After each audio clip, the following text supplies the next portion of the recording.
नमस्कार, स्वागत है आपका बिहार समाचार में। इस वीडियो में हम बात करेंगे बिहार की अब तक की सभी बड़ी खबरों के बारे में। सभी खबरें आपके काम की और सिलेक्टेड हैं। तो आज की बड़ी खबरों पर बात करने से पहले आपसे एक छोटी सी अनुरोध है कि इस वीडियो को एक प्यारा सा लाइक अवश्य कर दीजिएगा।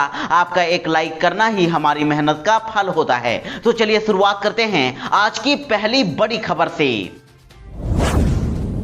इस वक्त की सबसे बड़ी खबर आ रही है कि 27 सितंबर को बिहार के साथ ही भारत बंद होने वाली है। किसान आंदोलन के समर्थन और नए कृषि कानूनों के विरोध में 27 सितंबर को भारत बंद का ऐलान कर दिया गया है और राजद, कांग्रेस और लेफ्ट के नेताओं ने भी इनका समर्थन कर दिया है। महागठबंधन भी इसका सक्रिय समर्थन करने वाली है। आपको बता दें कि नेता प्रतिपक्ष तेजस्वी यादव की अध्यक्षता में पूर्व मुख्यमंत्री राबड़ी देवी के आवास पर महागठबंधन की बैठक हुई है और इस बैठक में महागठबंधन ने 27 सितंबर को होने वाले भारत बंद का सक्रिय समर्थन करने का फैसला कर लिया है और नेताओं ने कहा है कि महागठबंधन मजबूती के साथ अन्नदाताओं के साथ है, किसानों के साथ है। और इसके साथ ही बैठक में शामिल राजद, कांग्रेस, माले, सीपीआई और सीपीएम नेताओं ने भी एनडीए सरकार की किसान विरोधी नीतियों का विरोध किया है। देश में जातिगत जनगणना को लेकर लंबे समय से बहस छिड़ी हुई है और जाति जनगणना को लेकर अब केंद्र सरकार ने स्पष्ट कर दिया है कि कोई भी जातिगत जनगणना नहीं होने जा रही है और ये उनका सोचा समझा फैसला है। तो इधर जातिगत जनगणना कराने से केंद्र के इनकार के बाद बिहार के पूर्व मुख्यमंत्री लालू प्रसाद यादव ने धैर्य खो दिया है। लालू यादव ने ताबड़तोड़ 2 ट्वीट कर दिए हैं जिससे साफ जाहिर हो रहा है कि जातिगत जनगणना को लेकर लालू यादव के सब्र का बांध टूट गया है। लालू यादव ने ट्वीट में लिखा है कि जनगणना में सांप, बिच्छू, तोता, मैना, हाथी, घोड़ा, कुत्ता, बिल्ली, सुअर, सियार सहित सभी पशु, पक्षी, पेड़ पौधे गिने जाएंगे, लेकिन पिछड़े, अति पिछड़े वर्गों के इंसानों की गिनती नहीं होगी। वाह, आखिर बीजेपी और आरएसएस को पिछड़ों से इतनी नफरत क्यों है? जाति जनगणना से सभी वर्गों का भला होगा, सबकी असलियत सामने आएगी। और इसके साथ ही लालू यादव ने एक अन्य ट्वीट में लिखा कि बीजेपी, आरएसएस पिछड़ा और अति पिछड़ा वर्ग के साथ बहुत बड़ा छल कर रहा है। अगर केंद्र सरकार जनगणना फॉर्म में एक अतिरिक्त कॉलम जोड़कर देश की कुल आबादी के 60% से अधिक लोगों की जाति जनगणना नहीं करा सकती है तो ऐसी सरकार और इन वर्गों के चुने गए सांसदों व मंत्रियों पर धिक्कार है, इनका बहिष्कार होना चाहिए। तो इधर मुख्यमंत्री नीतीश कुमार को जातिगत जनगणना पर रुख स्पष्ट करने के लिए अब तेजस्वी यादव ने उन्हें 3 दिनों की मोहलत दे दी है। तेजस्वी यादव ने कहा है कि एक बार मुख्यमंत्री का पक्ष आ जाए, उनके रिएक्शन का इंतजार है, उसके बाद हम लोग अपना एक्शन प्लान बनाएंगे। बिहार में दुर्गा पूजा को लेकर नई गाइडलाइन जारी कर दी गई है। कोरोना टीका का सर्टिफिकेट लेकर ही अब लोग घूमने जा सकेंगे मेला। नीतीश कुमार ने तय कर दिया है नया नियम कानून। जी हां, बिहार में आज 25 सितंबर को अनलॉक 6 की मियाद पूरी हो रही है और कल से अनलॉक 7 लागू कर दिया जाएगा। अनलॉक 7 के नियम कानून को लेकर सरकार ने नई गाइडलाइन भी जारी कर दी है और इस बार विशेषकर दुर्गा पूजा और अन्य पर्व त्योहारों को लेकर सरकार ने ध्यान केंद्रित किया है। और नीतीश सरकार की नई गाइडलाइन के मुताबिक इस बार लोगों को दुर्गा पूजा में कोरोना के टीकाकरण संबंधित सर्टिफिकेट लेकर ही मेला घूमने जाना होगा। और साथ ही सीएम नीतीश ने साफ निर्देश दे दिया है कि जो लोग कोरोना प्रभावित राज्यों से बिहार में आएंगे उनके लिए कोविड जांच जरूरी है। मतलब साफ है कि बिहार में जो लोग दुर्गा पूजा, दिवाली और छठ के मौके पर आएंगे वह कोविड जांच जरूर कराएंगे।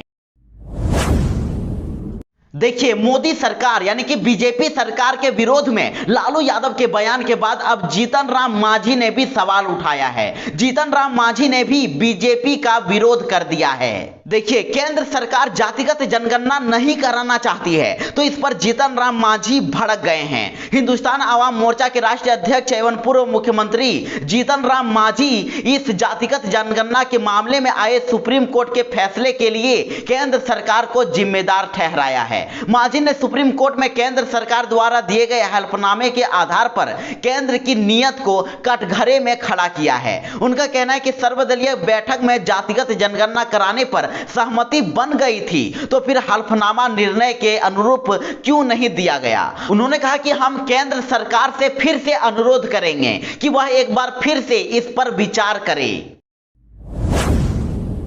यूपीएससी रिजल्ट में बिहार का रहा दबदबा। शुभम, परवीन सहित इन छात्रों ने आईएएस एग्जाम में लहराया परचम। जी हां, यूपीएससी सिविल सेवा परीक्षा 2020 का फाइनल रिजल्ट घोषित कर दिया गया है और इस बार बिहार के कटिहार जिला के रहने वाले शुभम कुमार ने यूपीएससी की परीक्षा में टॉप किया है, जबकि जागृति अवस्थी ने दूसरा और अंकिता जैन ने तीसरा स्थान हासिल किया है। और रिजल्ट के मुताबिक इस बार 761 छात्रों का सिलेक्शन किया गया है। वहीं यूपीएससी के रिजल्ट में इस बार बिहार का दबदबा बताया जा रहा है। बिहार के शुभम गुप्ता ने फर्स्ट रैंक, परवीन कुमार ने 7th रैंक और सत्यम गांधी ने 10वां रैंक हासिल किया है। और इसके साथ ही यूपीएससी के रिजल्ट में किशनगंज के अनिल कुमार को 45वां रैंक, पूर्णिया के अनिल मिश्रा को 52वां रैंक और बेगूसराय के अनिल कुमार को 226वां रैंक और पटना के ओम प्रकाश गुप्ता को 339वां रैंक प्राप्त हुआ है। आपको बता दें कि ओम प्रकाश गुप्ता बीपीएससी 64वीं के रिजल्ट के टॉपर थे। कल पप्पू यादव की मधेपुरा कोर्ट में पेशी हुई और उम्मीद जताई जा रही थी कि पप्पू यादव को जमानत मिल जाएगी, पप्पू यादव जेल से बाहर आ जाएंगे, लेकिन अभी पप्पू यादव को जमानत नहीं मिली है। लेकिन ऐसा कहा जा रहा है कि जल्द ही पप्पू यादव जेल से बाहर आ जाएंगे। तो इधर जाप के राष्ट्रीय अध्यक्ष राजू दानवीर ने कहा है कि जाप को पप्पू यादव के साथ न्यायालय और भारतीय न्याय व्यवस्था पर पूरी आस्था है और इसीलिए हम न्यायालय का सम्मान करते हैं। लेकिन सवाल तो उठता है कि आखिर बिहार सरकार की भाजपा के साथ कौन सी मजबूरी है जो सेवा करने वाले को पुराने मामले में जेल भेज रहे हैं और दूसरी तरफ एम्बुलेंस चोरी और टेंडर चोरी करने वालों को बचाने का काम कर रहे हैं। और साथ ही इधर जाप के राष्ट्रीय महासचिव प्रेमचंद्र सिंह ने भी कहा है कि न्याय में देर है, अंधेर नहीं। हमें और हमारे नेता को न्यायालय पर पूर्ण विश्वास है और जल्द ही राजनीतिक षड्यंत्र के इस मामले में न्याय होगा। उन्होंने कहा कि बिहार में कई तरह की समस्याएं हैं, लेकिन सरकार भाजपा के दबाव में पप्पू यादव को टारगेट करने में लगी है। बिहार में अनलॉक 7 की गाइडलाइन जारी कर दी गई है और अब सभी आंगनबाड़ी केंद्र और छोटे बच्चों का स्कूल खोलने का भी आदेश दे दिया गया है। जी हां, इस वक्त की एक बड़ी खबर सामने आ रही है। बिहार सरकार ने कोरोना की स्थिति की समीक्षा के बाद एक बड़ा फैसला ले लिया है। बिहार में अब सभी आंगनबाड़ी केंद्र और सभी छोटे बच्चों का स्कूल विद्यालय खोलने का आदेश दे दिया गया है। बिहार के मुख्यमंत्री नीतीश कुमार ने खुद इसकी जानकारी शेयर की है। मुख्यमंत्री नीतीश कुमार ने ट्वीट करके लिखा है कि कोरोना महामारी संबंधी प्रतिबंधों के सकारात्मक परिणाम आए हैं और आज स्थिति की समीक्षा कर 15 नवंबर 2021 तक सभी आंगनबाड़ी केंद्र एवं छोटे बच्चों के विद्यालय को खोलने का निर्णय लिया गया है। बिहार में शिक्षकों के लिए एक बड़ी खुशखबरी है। वेतन भुगतान के लिए राशि जारी कर दी गई है। जी हां, बिहार सरकार ने प्रारंभिक शिक्षकों के वेतन के लिए राशि जारी कर दी है और शिक्षा विभाग ने राज्य के 66,104 पंचायती राज और नगर निकाय प्रारंभिक शिक्षकों के वेतन के लिए 8 अरब 36 करोड़ 23,04,660 की राशि जारी की है और इसमें इन शिक्षकों के अगस्त से नवंबर तक के वेतन का भुगतान किया जाएगा।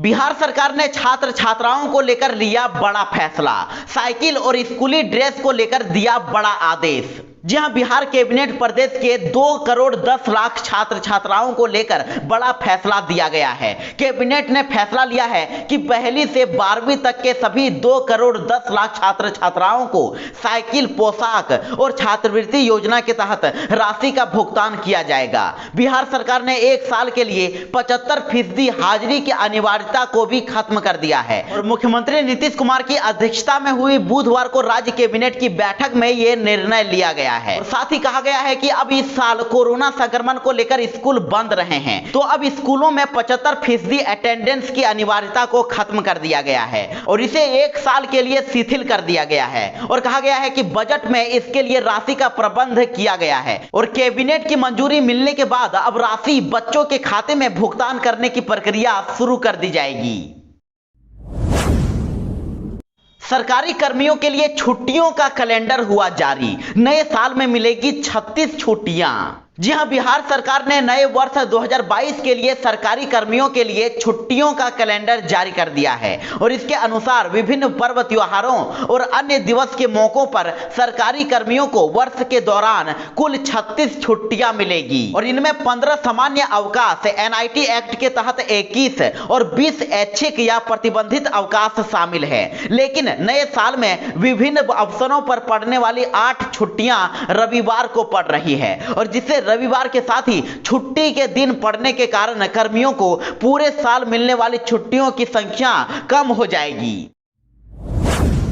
बिहार में सरकारी नौकरी का एक और मौका, इन पदों पर निकली है बम्पर बहाली। जी हां, बिहार में सरकारी नौकरी करने की चाह रखने वाले लोगों के लिए सुनहरा मौका है। नगर विकास एवं आवास विभाग ने नवगठित 109 नगर पंचायत और 8 नगर पार्षद सहित 117 नए नगर निकायों में कई पदों पर बहाली निकाली है और बताया जा रहा है कि नगर निकायों को फंक्शनल बनाने के लिए नए पद सृजन किए जाने के साथ ही सृजित पदों पर बहाली की प्रक्रिया शुरू की जा रही है। फिलहाल संबंधित डीएम के स्तर पर हर नवगठित नगर निकाय को 5-5 कर्मी उपलब्ध कराए गए हैं, लेकिन सृजित पदों पर नियुक्ति में हो रही देरी को देखते हुए तुरंत एजेंसी के माध्यम से हर नगर पार्षद को 10 और नगर पंचायत को 8 सहित 952 कर्मी उपलब्ध कराए जाने का निर्णय लिया गया है और इसके लिए एजेंसी चयन की प्रक्रिया अक्टूबर तक पूरी भी कर ली जाएगी और नए साल के पहले तक कर्मी उपलब्ध हो जाएंगे। बिहार के शिक्षकों के लिए एक अच्छी खबर, अब 3.5 लाख टीचरों को मिलेगा 15% वृद्धि के साथ वेतनमान। जी हां, बिहार के टीचरों के लिए एक अच्छी खबर है। राज्य में पंचायती राज और नगर निकाय संस्थानों के तहत कार्यरत 3.5 लाख शिक्षकों को अप्रैल 2021 से 15% वृद्धि के साथ वेतनमान का लाभ जल्द ही मिलेगा और शिक्षा विभाग ने शिक्षकों के बढ़े हुए वेतनमान का आकलन और बजट प्रस्ताव वित्त विभाग को भेज दिया है, जहां से जल्द ही प्रस्ताव पर मंजूरी मिलने की उम्मीद है। और गौर करने वाली बात तो यह है कि इसी साल राज्य मंत्रिपरिषद ने संबंधित शिक्षकों के वर्तमान वेतन संरचना में 15% वृद्धि की मंजूरी दी थी और वित्त विभाग को संभाल रहे उप मुख्यमंत्री तारकिशोर प्रसाद ने भी शिक्षक संगठनों को यह भरोसा दिया है कि शिक्षा विभाग के प्रस्ताव पर वित्त विभाग की ओर से जल्द ही सकारात्मक फैसला ले लिया जाएगा। आपको बता दें कि शिक्षकों के वेतन वृद्धि के प्रस्ताव पर मंत्रिपरिषद की मुहर लग चुकी है।